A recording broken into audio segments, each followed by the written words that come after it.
উত্তর আছে তো। জি, মানে আপনাদের পক্ষে সব উত্তর আছে। বলে এগুলো বাচ্চা ছেলেদের সাথে আমাদের আনেন কেন ভাই? কি বলো তুমি? আমি এই দেশে বাচ্চাদের জেল থেকে মুক্ত করেছি। না, অবশ্যই না, অবশ্যই না, এই বাচ্চারা অবশ্যই না, থেকে মুক্ত করছে, অবশ্যই না, এই বাচ্চারা সবথেকে সম্মানিত দেশ এই বাচ্চারা। আপনারা পারেন নাই, অবশ্যই না পারলেন না, সেটা আপনারা দেখেন জনগণের ভোট আপনাদেরকে কি দেয়। দেখেন যদি এটা সত্যি হয় অবশ্যই আমরা মুক্ত হতাম। কবে হইছে? আব্বাস ভাই বলতে এক মাস পরে করছেন, ঈদের পরে আন্দোলন তো কত বছর ধরে আপনারা করতেছেন। ওইসব কথা ভাই আমি শিখতে চাই আপনাদের কাছ থেকে, কিন্তু আপনি বলেন না যে আমাদের আমির বলেছে যে তোমাদের সাথে তোমাদের টক শুধু আশাই আসেন না ভাই, আপনি না আসলে তো আমরা মরে যাব না। আমাকে আপনারা ধরেন না কেন? তার পাশে দাঁড়ান কেন আপনারা? একটু বলতেছি মির্জা ফখরুল ইসলাম আলমগীর সাহেব দাঁড়াইছে, তার পাশে সেক্রেটারি দাঁড়াইছে, উনি কেন বলেন দাঁড়াতে পারে? কারণ এই যে জামাতের আরে বাবা শিখতে হবে দেখি তো, তাকে কি আপনাকে আপনিই করেছেন কিনা, তাকে আপনি হবে দেখি কিনা? ভাই আমি শিখতে চাই আপনাদের কাছ থেকে, কিন্তু আপনি বলেন না যে আমাদের আমির বলেছে যে তোমাদের সাথে তোমাদের টক শুধু আশাই। আসেন না ভাই, আপনি না আসলে তো আমরা মরে যাব না। আমরা ছোট মানুষ, আমাদেরকে বাদ দিয়ে দেন, আমাদেরকে জুলাইতে লাগে না তো। শুনেন হাবিব ভাই, আপনাদের যে ইনফিরিয়রিটি কথার ভিতর কথা, আমার কথার ভিতর কথা বলবেন। আমার কথা বলতে আপনি বলেছেন, আমি বলি না, একটা বল না। আচ্ছা ঠিক আছে, আপনি বিশ্বাস করেন আমি বলি, কিন্তু আমাদের কাছে অনুমান শুনে করতেছেন আমাদেরকে জুলাইতে লাগছে। এটা আমরা শিখেছি, আমাদের জুলাইতে লাগছে আপনাদের। আপনাদের আমাদের জীবন দিতে হয়েছে। জীবন তো বাচ্চারাও দিচ্ছে, আপনারা তো জীবন দিয়ে মন্ত্রী হয়েছেন, বাচ্চারা কিছু হয় নাই। জীবন তো সাপ্লাই দিছে, পিলকানা দিছে, সেগুলো জীবন মনে হয় না আপনাদের কাছে। এইটাই দুঃখ বলে এগুলি। তাহলে আপনি বলেন আপনার 47 কে কেন রাখলেন না? আপনার প্রতিবাদ কেন জানান না? জামাত কেন প্রতিবাদ জানান না? এখানে শুনো, কথার ভিতর তোমার কথা ভিতর বলো, 100 বার বলো। কথার ভিতরে আমি তোমার একটা সিনিয়র মানুষ, তুমি আমার সাথে তর্কে জড়ায় যাচ্ছ। না ভাই তর্ক না, আপনার আবার তো কথা বলছো। প্রধান উপদেষ্টার মন্তব্য অনুযায়ী অন্তর্বর্তী সরকারের দ্বিতীয় অধ্যায় শুরু হয়েছে। কিছুক্ষণ আগে ডিসেম্বরের প্রথমার্ধে তফসিল ঘোষণার কথাও জানিয়েছে নির্বাচন কমিশন। কিন্তু জামাত, এনসিপি সহ বেশ কয়েকটি রাজনৈতিক দল জুলাই ঘোষণাপত্রকে স্বাগত জানালেও প্রত্যাশা পূরণ হয়নি বলে জানিয়েছে। একই সঙ্গে সংস্কার হওয়া বিষয়গুলো নির্বাচিত সরকারের মাধ্যমে বাস্তবায়নকে যেই লাউ সেই কদুর সঙ্গেও তুলনা করেছেন কেউ কেউ। এই বাস্তবতায় অন্তর্বর্তী সরকারের দ্বিতীয় অধ্যায় নিয়ে আমাদের এখন প্রকাশ, নাম দিয়েছি ভোটের ঘন্টা। আমাদের সঙ্গে যুক্ত হয়েছেন শরীফ ওসমান হাদি, মুখপাত্র ইনকিলাব মঞ্চ, সঙ্গে আরো আছেন হাবিবুর রহমান হাবিব, বিএনপি চেয়ারপারসনের উপদেষ্টা, এবং অধ্যাপক মুজিবুর রহমান, শিক্ষা ও গবেষণা ইনস্টিটিউট, ঢাকা বিশ্ববিদ্যালয়। আপনাদের তিনজনকে স্বাগত জানাচ্ছি আমাদের অনুষ্ঠানে। আমি শুরুতে হাবিবুর রহমান আপনার কাছে জানতে চাইবো যে জুলাই ঘোষণাপত্র অনেক দিনের অপেক্ষা ছিল, ঘোষিত হয়েছে, কিন্তু এখন আবার জুলাই সনদের সুরাহা হয়নি বলে কথা হচ্ছে। ঘোষণাপত্র নিয়ে অনেক ধরনের বক্তব্য আছে, কিন্তু সব থেকে বড় বিষয় যাদের রক্তের বিনিময়ে বিজয় এসেছে তাদের বিচার কোন প্রক্রিয়ায় কিভাবে হবে সেটির ব্যাপারে সুনির্দিষ্ট ম্যান্ডেট আসলে ওইভাবে পাওয়া যায়নি। আরো অনেক বিষয়ে কথা হচ্ছে। এখন যে তফসিল ঘোষণার কথা বলা হলো, সবকিছু মিলে যে নির্বাচনের দিকে সবকিছু এগিয়ে যাচ্ছে, তাতে কি সংস্কার, বিচার বা অন্য কিছু ঢাকা পড়ে যাচ্ছে বা চাপা পড়ে যাচ্ছে কিনা, আপনি কি মনে করেন? আপনাকে ধন্যবাদ। আপনার মাধ্যমে এখন টেলিভিশনের সম্মত দর্শক শ্রোতাদেরকে আমার সচেতন সালাম, বিজ্ঞ দুজন আলোচককে আমার শুভেচ্ছা। আমি আপনাকে প্রশ্ন করি, কতদিন সময় নিলে এই জুলাই সনদ বাস্তবায়ন হবে বা জুলাই সনদের সমস্ত কথাগুলি আমরা কাজে লাগাতে পারবো? সেই সময়টি বলুক, যারা বলছেন তারা বলুক যে আমাদের এত বছর সময় লাগবে। পাশাপাশি এটাও বলুক 5 বছর 10 বছর আমরা অপেক্ষা করব, তারপর তারা ক্ষমতা যাবে, তারপর এই জুলাই বিপ্লবের যে প্রত্যাশা পূরণ করবে। বলতে তো হবে, না বলে প্রত্যাশা পূরণ হলো না, বিচার কিভাবে হবে, যেই লাও সেই কদু, এটা বলার কোনো যুক্তি আছে? দীর্ঘ 17.5-18 বছর ধরে জাতি কিন্তু একটা সুন্দর সুষ্ঠু নির্বাচনের মাধ্যমেই তাদের প্রতিনিধি নির্বাচিত করতে চায়। এখন একবার বলে কেউ যে স্থানীয় সরকার নির্বাচন আগে হতে হবে, আবার বলে গণপরিষদ নির্বাচন আগে হতে হবে, আবার বলে সমস্ত বিচার কাজ সম্পাদন না করলে নির্বাচন হবে না, আবার কেউ বলে যে সংস্কার, পূর্ণাঙ্গ সংস্কার হলে তারপর নির্বাচন। তো কত বছর লাগবে বলুক না কেন? একটা বছর তো গেল, একটা বছর কয়টা হয়েছে? আমি দেশের মানুষ একটা অনিশ্চয়তার মধ্যে ছিল, নির্বাচন আদৌ হবে কি হবে না, একদিন অঙ্গ ভঙ্গি জীবন দেখায়। তো যাক, সরকার শেষ পর্যন্ত একটা সিদ্ধান্তে এসেছেন যে একটা নির্বাচন দেশে হতে হবে। কেন? দেশটাকে বাঁচানোর জন্য। আপনাদের একটা নির্বাচন সরকার না আসে, কোনো ইনভেস্টমেন্ট আসবে না, আসেনি 1 বছরে। আরো যদি 5 বছর থাকে, 5 বছর আসবে না। তার কারণ এই সরকার তো অনির্দিষ্ট মেয়াদের সরকার, যে কোনো মুহূর্তে সরকার চলে যেতে পারে, যে কোনো পরিবেশ পরিস্থিতিতে। তাহলে আপনি দেশটাকে আগে বাঁচাবেন না আপনি কবে রাষ্ট্রীয় ক্ষমতা যাওয়ার মতো শক্তিশালী হবেন, ততদিন পর্যন্ত আমাকে অপেক্ষা করতে হবে। তাই সরকারকে বলবো, সঠিক সিদ্ধান্ত নিয়েছেন, ডিসেম্বরের ভিতরে তফসিল ঘোষণা করেন। এখন 12ই ফেব্রুয়ারি হোক আর যেদিনই নির্বাচন হোক, আর নির্বাচনের ডেট যখন হয়ে যাবে সব সোজা রাস্তায় চলে আসবে। আপনাকে ধন্যবাদ শরীফ ওসমান হাদী। আপনার বক্তব্য আমরা আজকে শুনেছি, কিন্তু তারপরে আপনার কাছে জানতে চাই যে এই যে প্রেস সচিব বা অন্তর্বর্তী সরকারের প্রধান উপদেষ্টার পক্ষ থেকে বলা হয়েছে যে আমরা 2য় অধ্যায় শুরু করেছি, প্রথম অধ্যায় শেষ।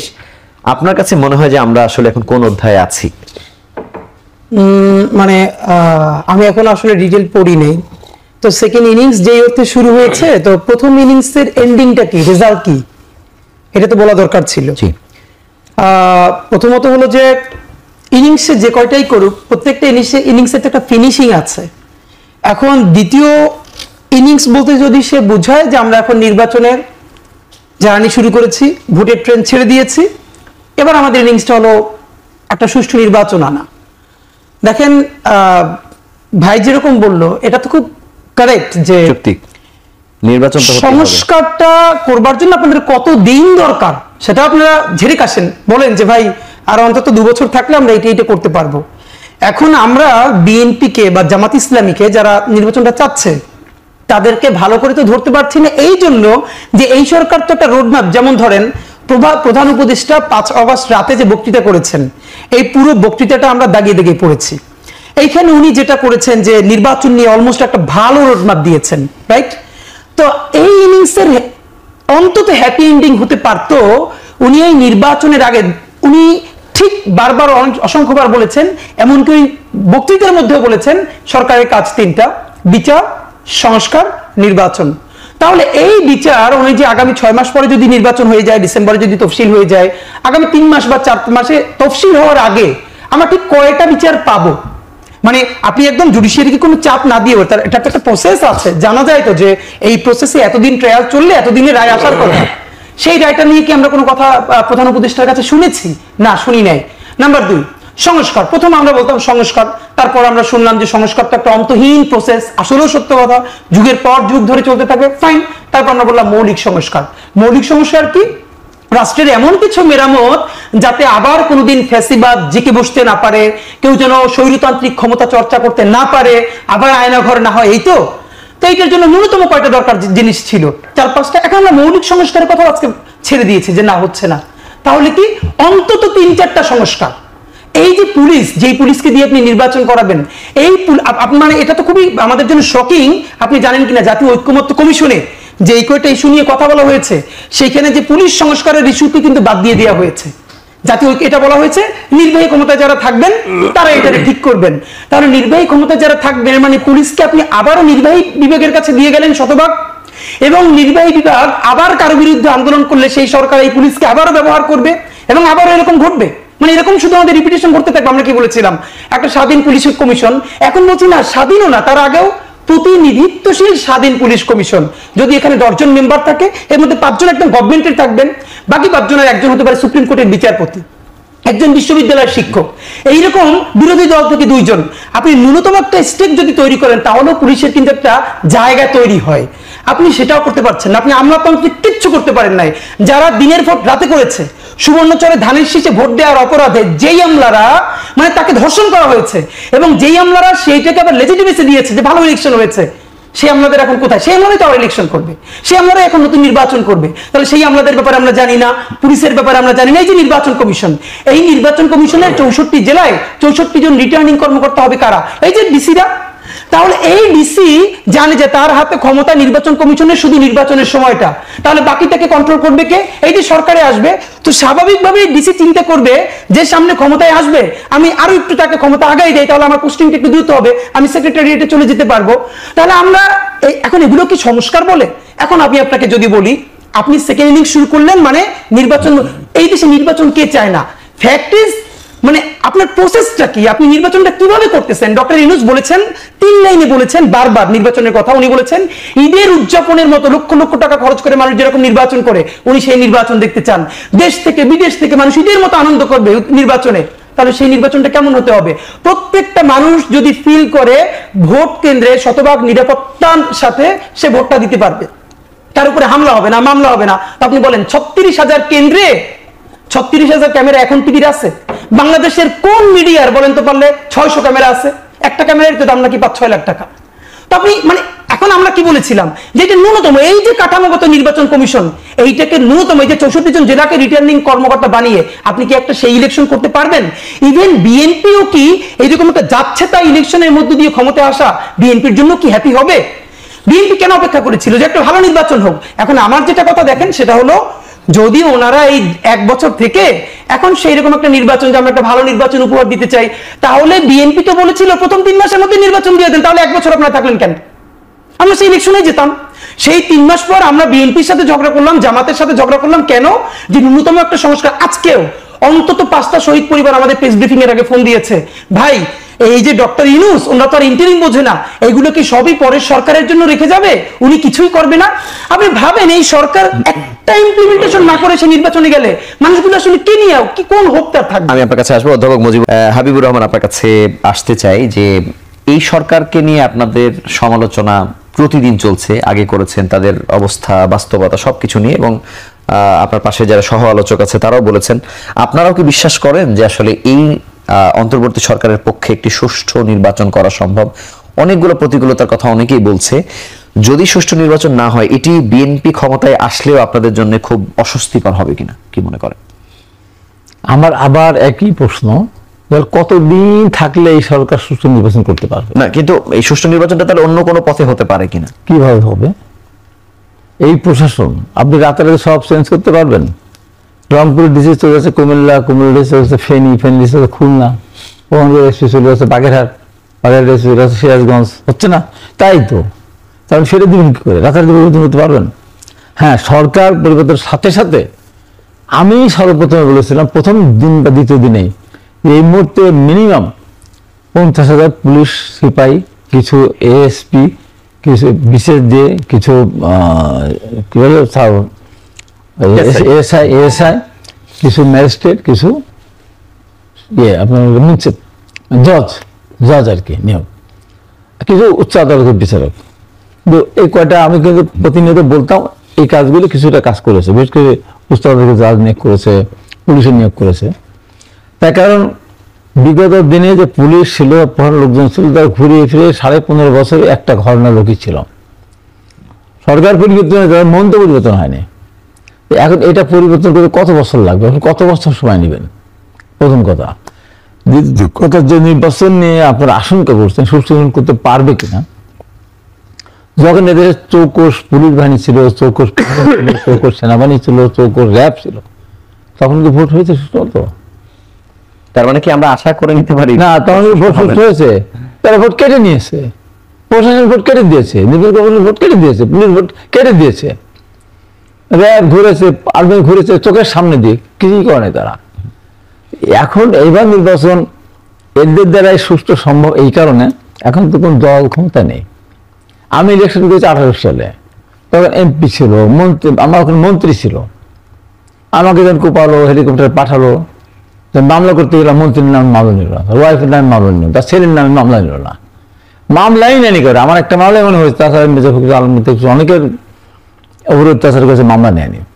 নির্বাচন সুষ্ঠু হওয়ার জন্য কিচ্ছু করা লাগবে না, একটা টাকা খরচ করার দরকার নাই, একটা পুলিশ দরকার নাই, আর্মির দরকার নাই, র্যাব দরকার, কিচ্ছু দরকার নাই।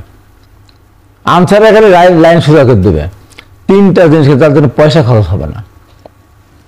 চূড়ান্ত সিদ্ধান্ত নেন, আইন করেন যে নির্বাচনের মাঠে কেউ যদি কারো পোস্টার ছেড়ে তার অফিস জ্বালিয়ে দেয় অথবা আক্রমণ করে, অভিযুক্ত প্রমাণ সাপেক্ষে তার প্রার্থিতা বাতিল। নাম্বার 2, নির্বাচন দিনে যদি কেউ ভোট কারচুপি করে, ছিল মারে, মারধর করে, রাস্তায় বাধা দেয়, তার প্রার্থিতা বাতিল। এর পরেও যদি সন্দেহ থেকে যায়, বলা থাকবে যে এই বাইরে চোখের আড়ালে যদি কোনো ধরনের টাকা পয়সা খরচ করে অথবা অন্য কোনো অবৈধ পন্থায় আমরা দেখতে পারিনি, এটা যদি প্রমাণিত হয় সে সংসদ সদস্য সভা বাতিল হয়ে যাবে। দেখেন কিচ্ছু লাগবে না, কিচ্ছু লাগবে না, সব সুদা হয়ে যাবে। 91 সালের নির্বাচনে পুলিশ আপনার ধরেন রাখছে, মানুষ তো ভোট দিতে গেছে, 96 ভোট দিতে গেছে, 2001-এও ভোট দিতে গেছে, 2008-এ যে নির্বাচনটা হয়েছে সেই নির্বাচনে কোনো প্রার্থী আহত হয়নি। আমরা যেমন 50 জন প্রার্থী আহত হলেন, আহত হয়নি।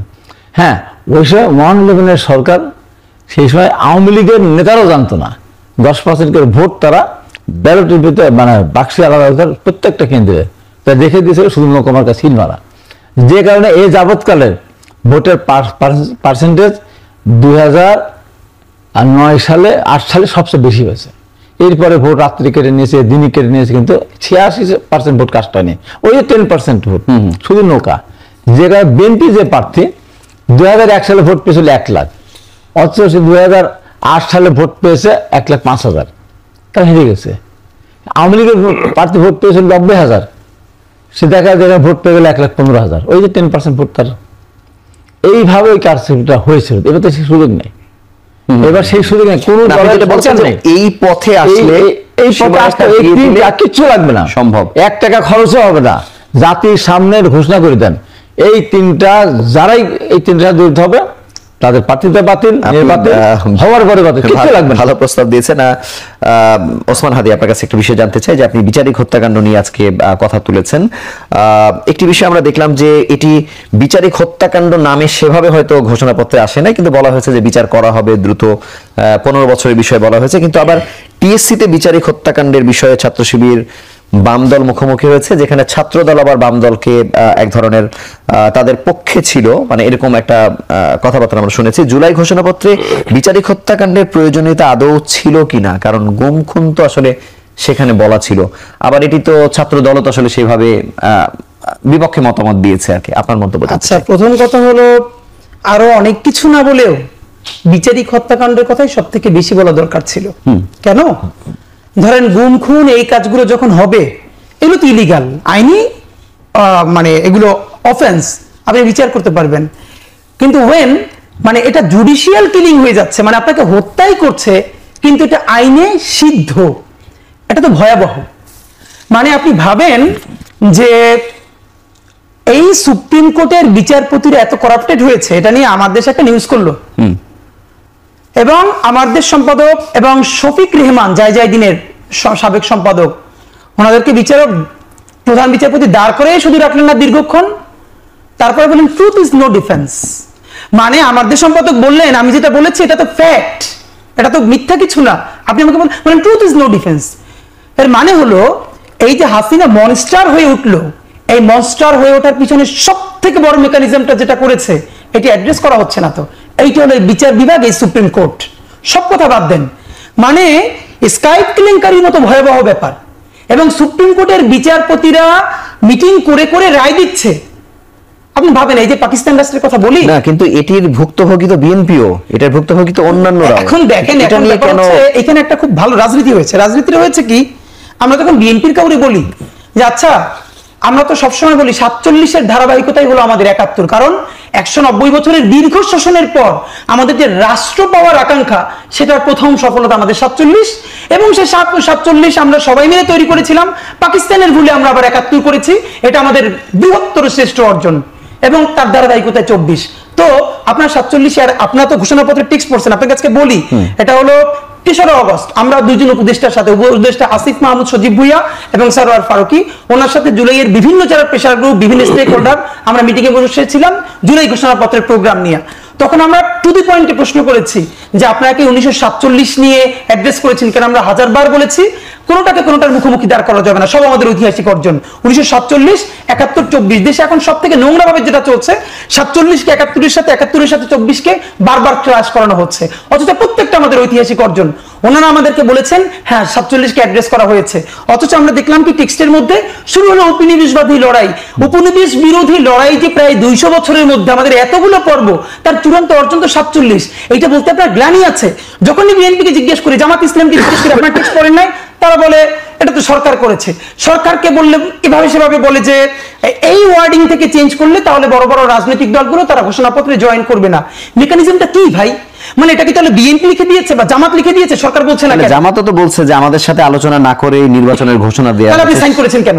সেটি বলছি, জামাত নির্বাচনের যদি বিষয়ে বলে কথা যে বলছি। ঘোষণাপত্র আমাদেরকে না জানিয়ে করেছে, তাহলে এই ঘোষণাপত্রে ডক্টর ইউনূস সাহেবের পাশে জামাতের সেক্রেটারি তারা ছিলেন। বিশেষ করে নির্বাচনের প্রসঙ্গটি আচ্ছা, এনেছে নির্বাচন যে- তাহলে আপনার কি ধরেন আমরা টেক্সট চেয়েছিলাম, তবে এই যে আমরা আসলো না, এত কিছু যে আসলো না, মানে এটা তাহলে কি হবে? মানে এটা কি ইনকমপ্লিট অবস্থায় থাকবে? এটা নিয়ে আসলে সমাধান কি এখন হবে? এই ঘোষণাপত্রটা যেটা হয়েছে এটা হলো বাঙালি জাতীয়তাবাদ বলতে যে এই জিনিসটা এখানে কলকাতা থেকে গিলানো হয়েছিল, ওইটারই একটা সেকেন্ড পেজ হিসেবে ঘোষণাপত্রটাকে রেডি করা হয়েছে। এখানে 47-এর স্বীকৃতি নেই দেখেন, এবং সব পলিটিক্যাল পার্টিগুলো জনগণের বিপক্ষে কিভাবে অবস্থান নেয় দেখেন, তারা সবাই যে এক 1975-এ শহীদ জিয়ার নেতৃত্বে তাকে যে ছাত্র জনতার ঐতিহাসিক যে মানে সিপাহী বিপ্লব, এখানে তো পলিটিক্যাল পার্টি ইনভলভ, এইটাকে অ্যাড্রেস করা হয়েছে। 1990 পলিটিক্যাল আন্দোলন অ্যাড্রেস করা হয়েছে, কিন্তু 90-এর থেকেও অনেক বেশি সিগনিফিক্যান্ট জান পরাণ দেওয়ার ক্ষেত্রে আমাদের পিলখানা ম্যাসাকার, আমাদের শাপলা গণহত্যা, আমাদের নিরাপদ সড়ক আন্দোলন, অন্তত এই তিনটে পর্ব গত 50 বছরের মধ্যে আমাদের ভয়াবহ ঘটনা। মানে আমি ছোট করে খালি হাবিব ভাই আপনার কাছে address জানতে করছে। চাইবো যে শাপলা হত্যাকাণ্ড এবং পিলখানা হত্যাকাণ্ড যে এখানে আসলো না, এটার ব্যাপারে আপনাদের কোনো মতামত আছে কিনা? না, শাপলা হত্যাকাণ্ড, পিলখানা হত্যাকাণ্ড আর 90-তে এক জিনিস না। মানে মানে এটা যে আসেনি, মানে সেটা নিয়ে আপনাদের কোনো না, অবশ্যই এর বিচার তো হবেই। শাপলা তত্ত্বের হত্যাকাণ্ডের বিচার হবে, পিলখানার বিচার হবে। কিন্তু এটা ঘোষণাপত্রে আসার মতো গুরুত্বপূর্ণ মনে হয়নি। গুরুত্বপূর্ণ কেন হবে না? গুরুত্বপূর্ণ তো হওয়া উচিতই ছিল।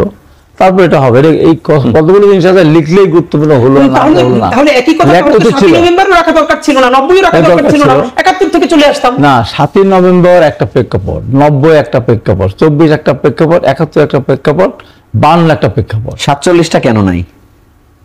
47টা তো আমাদের ব্রিটিশ বিরোধী আন্দোলনের একটা সমৃদ্ধ জি। ফসল ওইটা। আর এই যে পিলখানা হত্যাকাণ্ড, এটা একটা আমাদের সশস্ত্র বাহিনীর মধ্যে একটা ষড়যন্ত্রের মধ্য দিয়ে একটা ঘটনা ঘটেছে। শাপলা চত্বর, ওটা যদি শাপলা চত্বর 4 এপ্রিল তারা চলে গিয়েছিল, তখন আমি জেলে ছিলাম।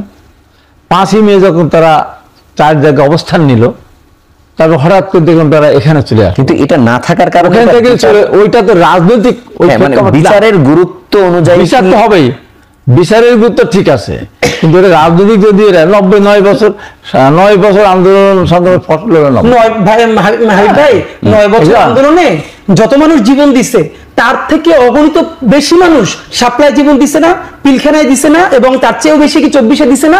আমরা এটা করতে পারতাম। 24 আছে, 24 তো আছে, কিন্তু 24 তো হঠাৎ করে হয়ে যায় না, 36 দিনে 36 জুনে চলে আসে নাই। এটা গত 16 বছরের দীর্ঘ লড়াইয়ের মধ্যে দিয়ে 16 আসছে। বছর লাগছে, 17 বছর লাগছে।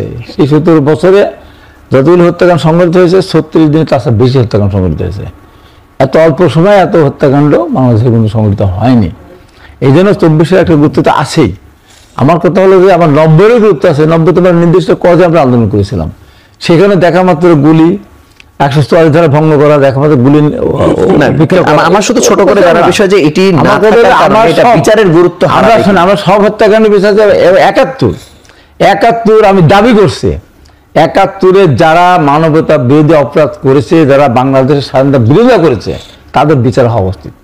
যারা নিজেরা আত্মশিক্ষিত, জামাতে আমি নিজে বলেছিলাম যে আমরা 71 সালে যুদ্ধে অংশগ্রহণ করিনি, আমরা এক পাকিস্তান রাখতে চেয়েছিলাম। এটা বড় কোনো ব্যাপার না। এটা কত বড় অপরাধ। হাবিব ভাই, দুইটা ব্যাপার, একটা হলো ক্রিমিনাল অফেন্স করা আর একটা হলো রাজনৈতিক মতামত জানানো, দুইটারে আপনারা এক মনে করেন কিনা? অবশ্য শোনো, সব সময় কথার ভিতরে এত কথা বললে তো হবে না। না, আপনারা ধরেন এই যে জামাতের আরে বাবা, শিখতে হবে তো কিছু। তাকে কি আপনি করেছেন কিনা, তাকে আপনি শিখতে হবে তো করবেন কিছু। কিনা? শিখতে হবে ভাই, আমি কিছু। শিখতে চাই আপনাদের কাছ থেকে, কিন্তু আপনি বলেন না কাছ থেকে তো আমার যে আশাই জামাতের উচিত। আমির বলেছে যে কি তোমাদের করবে? সাথে তোমাদের টক শুধু আশাই আসেন না ভাই, আপনি না আসলে তো আমরা মরে যাবো না।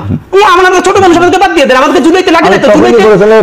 শুনেন হাবিব ভাই, আপনাদের যে ইনফিরিয়রিটি কথার ভিতরে কথা, আমার কথার ভিতরে কথা বলবো। আমার কথা মতো তো আপনি বলেছেন। আমি বলি না, একটা বলি না। আচ্ছা ঠিক আছে, আপনি বিশ্বাস করেন, তারপর আমি বলি, কিন্তু এই আমাদেরকে যে অনুমান সংগ্রহ করতেছেন, আমাদেরকে জুলাইতে লাগছে। এটা আমরা শিখেছি, আমাদের জুলাইতে লাগছে আপনাদের ভাই। এখন আমাদের লাগবে না আপনাদের। আমাদের জীবন দিতে হয়েছে। জীবন তো বাচ্চারাও দিচ্ছে, আপনারা তো জীবন দিয়ে মন্ত্রী হয়েছেন, বাচ্চাদের কথা কেন বাচ্চাদের আছে? কিছু হয় নাই। জীবন তো সাপ্লাই দিছে, পিলখানা দিছে, সেগুলো জীবন মনে হয় না আপনাদের কাছে। এইটাই দুঃখ আমাদের। বলে এগুলি তাহলে আপনি বলেন, আপনার 47 কে কেন রাখলেন না? আপনার প্রতিবাদ কেন জানান না? জামাত কেন তুমি প্রতিবাদ জানান না? এখানে শোনো, কথার ভিতরে তোমার কথা ভিতরে বলো, 100 বার বলো। কথার ভিতরে আমি তোমার একটা সিনিয়র মানুষ, তুমি আমার সাথে তর্কে জড়ায় যাচ্ছ। না ভাই তর্ক না, আপনার তোমাকে আবার তো কথা বলছি 90 এর মতো আবার 90, হ্যাঁ 47 90 একটা ব্যাপার, 90 একটা ব্যাপার, সাপলা একটা ব্যাপার না ভাই, এটা বলেন সাপলা অস্বীকার করছে, তাহলে সেটা ঘোষণাপত্রে নাই কেন? অস্বীকার করেনি, সেটা আমি অস্বীকার করিনি। আমার তোমার 71 কথা বলে তো লাগলো কেন? কার লাগলো তোমার আমি কখন লাগাইলাম? এই লাগলে আমি বলেছি আমি বললাম যে 71 সালে মানবতা বিরোধী অপরাধ যারা করেছে, হ্যাঁ। যারা এখনো দেশের স্বাধীনতাকে স্বীকার করে না, যারা এখনো সবার সিরিজ হতে যায় না। ভাই বাংলাদেশে কি এমন কোন দল এখন আছে যারা 71 স্বাধীনতা চায় না বা সেটির বিপক্ষে আছে? স্বীকার করে না, তাহলে জামাতে আপনারা ধরেন না কেন? তার পাশে দাঁড়ান কেন আপনারা? সেটা তো বলতেছি। মির্জা ফখরুল ইসলাম আলমগীর সাহেব দাঁড়াইছে, তার বলছি পাশে তো। সেক্রেটারি দাঁড়াইছে, উনি কেন বলেন দাঁড়াতে পারে, পরিস্থিতির পরিপ্রেক্ষিতে দাঁড়াতে পারে। আপনারা বলবেন, আপনারা তাহলে আমার কথাই বলবো না, আপনি বলবেন যে না দাঁড়াবো না, আমার কথা এই বলবো না। জামাতের সাথে আমরা দাঁড়াবো না, বিএনপি কেন দাঁড়াবো? সেই জামাতের সাথে তো বিএনপিরও জোট ছিল। না, না। আমাদের সাথে বিএনপি কেন জোট করছে? হ্যাঁ, এদের উত্তর আছে তো। জি, মানে আপনাদের পক্ষে সব উত্তর আছে, কি আমরা বলে বলছি এগুলো? সেটা এসব সমস্যা। বাচ্চা ছেলেদের সাথে আমাদের আনেন কেন ভাই? কি বলো তুমি? এই বাচ্চাদের জেল থেকে মুক্ত করেছে। না, অবশ্যই না, অবশ্যই না। এই বাচ্চারা অবশ্যই না, জেল থেকে মুক্ত করছে। অবশ্যই না। এই বাচ্চারা অবশ্যই না। সবথেকে সম্মানিত অবশ্যই এই না, বাচ্চারা, আপনারা অবশ্যই পারেন না, নাই। অবশ্যই না না। পারলেন না, সেটা আপনারা অবশ্যই দেখেন, তো। জনগণের ভোট আপনাদেরকে অবশ্যই কি দেয়। মুক্ত হতো, অবশ্যই। দেখেন যদি আপনি সত্যি হ্যাঁ, হয়, অবশ্যই no, অবশ্যই আমরা মুক্ত হতাম। কবে হয়েছে? জেল খাতে- মির্জা আব্বাস ভাই বলছে কি? 1 মাস পরে আরে, করছেন, ইন্ডিয়ার পরে আন্দোলন তো হতো, 10 বছর ধরে আপনারা করতেছেন। ওইসব কথা বলতে যারা কত লোকের জীবন গেছে, আমাদের একদিন তারা জামাত তো আন্দোলন বহুদিন করে করছে, জামাত কি করছে?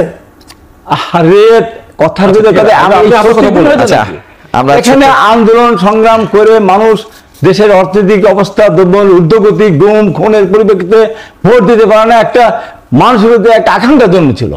তার পরিপ্রেক্ষিতে যখন বৈষম্য বিরোধী আন্দোলন শুরু হয়েছে, সত্য কথা বলে আমরা তো আমাদের ছেলেরা ছাত্ররা আমাদের পরীক্ষা দিতে পারে না, ভাই, আমরা মেরেছে, তারপর তো আমাদের ছেলে তো অন্য কোনো সংগঠন লুকায় নাই। হাই ভাই, আমি হাই ভাই, তো এইটা প্রশ্ন আসার আগেই আমি বলেছি জি, সামান্য তিনটা আমি ওইটার বাইরে আপনার কাছে জানতে চাই যে যদি দেখা গেল যে ক্ষমতায় গেল, যারা গেল, তারা হয়তো এটা মানলো না, প্রতিশ্রুতি ব্যক্ত করলো না, যেহেতু মানুষের আস্থার সংকট রাজনৈতিক দলগুলোর ব্যাপারে আছে। এখন কি নির্বাচিত সরকার?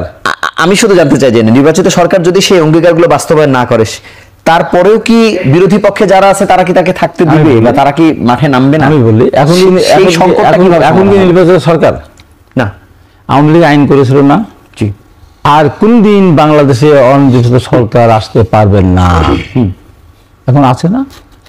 যে আমরা এই সমস্ত বাদেও যদি আমরা বলি, আমাদের একটি ধরনের পরিষ্কার লেখা আছে, 5 বছর পর পর সরকার রিজাইন করবে, একটা নিরপেক্ষ তত্ত্বাবধায়ক সরকারের নির্বাচন হবে। মানুষ কি আস্থা পাচ্ছে? মানে এই মানুষের আস্থাতে মানুষ 5 বছর পরে যারা কথা রাখবে না, তার হাতে তো ক্ষমতা চলে আসবে। আচ্ছা, ক্ষমতা তো থাকছে না, এমপি মন্ত্রী থেকে তো নির্বাচন করতে পারছে না। এই জবাব প্রধানমন্ত্রী রাষ্ট্রপতির ভিতরে ভারসাম্য আনয়ন করা হয়।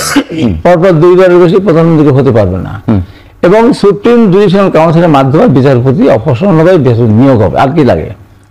মোটা থেকে 3টা হলে ফ্যাসিস্ট হওয়ার কোনো সুযোগ নেই। আমি কথা দিলাম আমি বিচার করবো, আমি কথা দিলাম আমি সংস্কার করবো, আমি কথা দিলাম আমি সুশাসন কায়েম করবো, আমি কথা দিলাম জনগণকে ভালো রাখবো, আমি 5 বছর করলাম না, পরের বছর আমাকে বিদায় হয়ে চলে যেতে হবে। আমার এক অনুষ্ঠানে শেষ আচ্ছা, লাগবে। শরীফ ওসমান হাদি আপনার কাছে জানতে চাই যে মানে যেমন হাবিব ভাই বলছিলেন যে 3টি অনেক মৌলিক, কিন্তু এখানে কিন্তু 19টার মধ্যে নোট অফ ডিসেন্ট বা আপত্তি জানিয়েছে বিএনপি, সেগুলোকে অনেকে বলছে যে সব থেকে গুরুত্বপূর্ণ সেগুলো উচ্চকক্ষে পিআর বা রাষ্ট্রের মূলনীতি বা অন্য যা কিছু বলি, মানে এটি যদি না হয় বা এখানে যদি এই সুরাহাটা যদি সঠিকভাবে না হয়, এটা আরো অনেক দ্বন্দ্বের পর্যায়ে যাবে কিনা? না, দ্বন্দ্ব তো অবশ্যই যাবে এবং এটা ভয়াবহ পর্যায়ে রূপও নিতে পারে আমার ধারণা। তো এখন এই সরকারের যেটা করণীয়, কি করণীয় ছিল 2টা। ধরেন বিএনপি তো এটা বিএনপির একটা খুব অনেস্ট জায়গা হয়েছে, ধরেন এই বিএনপি যে নোট অফ ডিসেন্ট দিল 10টা গুরুত্বপূর্ণ জায়গায়, এর মানে কি যে আমি আপাতত মানতেছি, পরে মানে আমি কিন্তু আমি এটার সাথে একমত না, কিন্তু মানতেছি আপাতত। এরপরে সংসদে গিয়ে সে যদি বলে যে ভাই আমি তো আগেই জানাইছিলাম, তো আমি এখন প্র্যাকটিক্যাল না, এটা আমার জন্য পারতেছি না, আপনি তো তারা ধরতে পারবেন না, কারণ সে তো বলবে আমি আগেই তো তোমার বলছি নোট অফ ডিসেন্ট দেয়া। তো এখন ব্যাপার হলো হাবিব ভাই যেটা বলছে এইটা ভালো, এটা যদি আমাদের পলিটিক্যাল কালচারটা অতটুকু সুন্দর হইতো। এখন ধরেন বিএনপি আসলো, কিন্তু বিএনপি একটা বাস্তবায়ন করলো না, তো হাবিব ভাই বলেছে যেটা যে 5 বছর পরে তাহলে অন্য কারো ক্ষমতা দিবে। এবার ধরেন বিএনপি আসলো, বিএনপি একটা করলো না, তারপরে ক্ষমতা আসবে কি জামাতও তো করবে না, কারণ তার প্রমাণ হলো জামাতও যদি জনতার পক্ষের কথাই বলতো, সে তো 47-এর পক্ষ থেকে এবারই করতে পারতো, কিন্তু জামাত এখন 47 নিয়ে রাজনীতি করছে। মজার একটা কথা বলি, জামাতও কিন্তু ঐতিহাসিকভাবে 47-এর বিরোধিতা করছিল, এখন কিন্তু সে 47-এর রাজনীতি করতে চায়। 47 ভাবে কিন্তু 47-এর ঐতিহাসিক বিরোধিতা জামাত ইসলাম করেছে। তো এখন আমাদের মুশকিল হলো, দেখেন এই যে জনগণ তারা যাবে কই, আইদার তার ঘুরপক খাইতে বিএনপি, নইলে জামাত, নইলে এনসিপি। এখন তো আওয়ামী লীগ নাই। কিন্তু এই যে 5 বছর চলে গেল, 5 বছর তো জনগণের কাছ থেকে তো নষ্ট হলো। আমার সবার নষ্ট হতো। এখন ক্ষেত্রে আমাদের দুইটা ব্যাপার, সেটা একটা কাজে যেটা করা যেতে পারে, দেখেন এইটার ন্যূনতম একটা গণভিত্তি তৈরি না করে যদি আপনি যান, তাহলে তো আমরা এই সরকারের ঐক্যমত্য কমিশনের দরকার ছিল না। বিএনপির যে 31 দফা, ইটস গুড এনাফ। রাষ্ট্র সংস্কারের যে 31 দফা বিএনপি দিয়েছিল, তার না পুরো বাংলাদেশের জনগণ বিএনপির আরেকবার সুযোগ দিতাম 31 দফার উপরে। এবার বিএনপির ধরতাম যে তুমি 31 দফা দিছো, ধরো নাই। তো তুমি যদি এই যে ঐক্যমত্য কমিশন করে এর কোনোটাই বাস্তবায়ন দেখাই যেতে না পারো, অথবা ন্যূনতম একটা আইনি ভিত্তিও তৈরি করতে না পারো, তাহলে তোমার আমি এত সময় কেন দিয়ে নষ্ট করলাম? না, বিএনপি 31 দফা দিয়েছে, আমরা দেখতাম বিএনপি কয়টা পারে, না পারলে বিএনপির বিরুদ্ধে আবার আন্দোলন করতাম। তো বিএনপির 31 দফাও আমরা মানলাম না। আর এখন তুমি এটা বলতেছো যে এটা নির্বাচিত সরকার এসে করবে। তার জন্য যেটা জরুরি সেটা হলো ন্যূনতম একটা গণভোট দেয়া। গণপরিষদ নির্বাচন যদি খুব কঠিন হয়, আমরা বুঝতেছি, এটা করতে পারলে গণভোট দেওয়ার ব্যাপারে তো অন্তর্বর্তী সরকারেরও তো কোনো ধরনের আগ্রহ বা কোনো নাই, এটা আমরা জিজ্ঞেস করেছি। এর মানে এখন ধরেন তাহলে হবে কি? হবে হলো এইটা জনগণ অন্তত এস্টাবলিশ করতে পারবে, এই যে জুলাই চার্টারটা হলো, এইটার ব্যাপারে জনগণের ম্যান্ডেট আছে। এখন দেখেন তো, এই জুলাই চার্টারের ব্যাপারে পলিটিক্যাল পার্টি ছাড়া আর কোন স্টেক হোল্ডার কি এখানে বসেছে? না, বসে নাই, কারণ দেশ তো চালাবে পলিটিক্যাল পার্টি। 30 সেকেন্ড আপনি কিছু বলতে চান? আচ্ছা, যে বলি জনগণকে সুযোগ দেন। জনগণ যদি বিশ্বাস বিএনপিকে করে ভোট দেবে, যদি অন্য কাউকে বিশ্বাস করে তাদেরকে ভোট দিবে, তারাই ক্ষমতা যাবে। আর যদি ক্ষমতা যাবে তারা না কথা রাখে, তাহলে পরবর্তী সময় 5 বছরের জন্য চিরদিনের জন্য বিদায় হয়ে যাবে। এই দিকটা আমরা কিনব। আপনাকে ধন্যবাদ। আপনাদের তিনজনকে আমাদের সঙ্গে যুক্ত হওয়ার জন্য আন্তরিকভাবে অভিনন্দন জানাচ্ছি।